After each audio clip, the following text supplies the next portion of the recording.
Ang flotilla ni Ilian ay papalapit na ngayon sa pinakamapanganib na bahagi ng karagatan.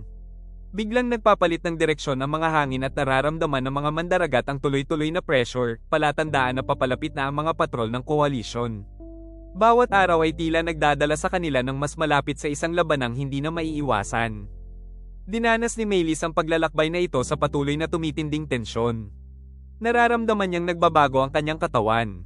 Ang hilo, ang pagod at ang hindi regular na tibok ng kanyang puso ay naglantad ng isang lihim na hindi na niya kayang balewalain. May dinadala siyang bagong buhay. Binago ng tuklas na ito ang kanyang pagtingin sa mundo at sa kanilang hinaharap. Matagal niyang pinagmasdan si Ilian bago siya nagkaroon ng lakas na magsalita. Nakatayo ito malapit sa Taiman, nakatuon sa mga mapanlinlang na agos na dumaraan sa kanilang ruta. Ang kanyang mukha ay may bakas ng isang taong nagpapatuloy sa kabila ng pagdududa, ginagabayan ng isang paghihiganting matagal ng kasama sa kanyang buhay.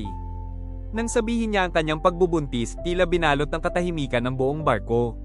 Hindi gumalaw si Ilian, parang tinamaan ng katotohanang hindi niya kailanman inakala. Sa kanyang mga mata nakita ni Melis ang halo ng tuwa, takot at pag-aalangan. Bigla niyang naunawaan na ang kanyang laban ay hindi na lamang tungkol sa sarili niyang buhay. Mabilis ding naramdaman ng tripulante ang hindi nakikitang pagbabagong iyon. Ang mga mandaragat sanay basahin ang damdamin ng kanilang kapitan ay nakapansin ng bagong pag-aalangan kay Ilian.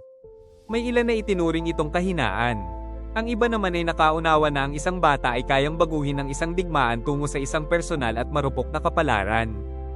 Ikinwento ni Melis ang kanyang pangarap na kanlungan sa kanluran. Inilarawan niya ang mga payapang lupain na malayo sa mga labanan na sumisira sa mga dagat. Iniisip niya ang isang tahanan para sa batang ito, isang ligtas na espasyo kung saan hindi na ididikta ng dagat ang kanilang buhay. Nakinig si Ilian, ngunit nanatiling nakapako ang kanyang tingin sa rutang patungo sa hari ng mga pirata. Ang anunsyong ito ay naging isang tahimik na pagliko ng kanilang kapalaran. Ipinakita nito ang dalawang posibleng landas. Ang isa ay patungo sa digmaan laban sa koalisyon. Ang isa naman ay nag-aalok ng marupok, halos hindi kapani-pani walang pag-asa, ngunit lubos na makatao.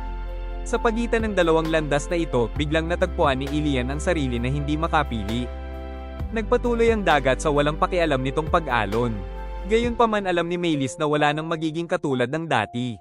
Ang batang isisilang ay naging isang liwanag sa dilim, isang paalala na may mga labang hindi napapanalunan sa lakas, kundi sa kakayahang ipagtanggol ang isang buhay na umuusbong sa gitna mismo ng kaguluhan.